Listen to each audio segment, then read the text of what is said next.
Hi friends, இப்போ noodles செய்யலாம் friends. இப்போ தண்ணி கொதிக்கிட்டோன்னே இந்த நூடுல்ஸை போட்டுடலாம் ஃப்ரெண்ட்ஸ். இதில் கொஞ்சமாக உப்பு ஆட் பண்ணிங்க ஃப்ரெண்ட்ஸ், நிறைய ஆட் பண்ணாதீங்க, ஏன்னா நம்ம மசாலாவில் உப்பு இருக்கும். இது ஒன்றோட ஒன்று ஒட்டாததுக்கு ஆயில் ஆட் பண்ணிக்கோங்க ஃப்ரெண்ட்ஸ். இப்போ இதை நல்லா கலரிடுங்க.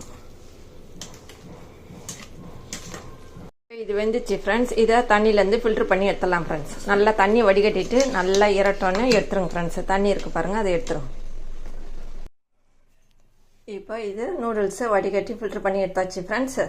அதுக்கு இப்போ தேவையானது வெங்காயம், இஞ்சி பூண்டு நசிக்கோங்க, தக்காளி 2 அரிஞ்சிக்கோங்க, பீன்ஸ் கொஞ்சம், கேரட் கொஞ்சம், கோஸை நீட்டாக அரிஞ்சிக்கோங்க, இந்த கொடை மிளகாவையும் நீட்டாக அரிஞ்சிக்கோங்க, பச்சை மிளகா தேவையான அளவுக்கு எடுத்துக்கோங்க.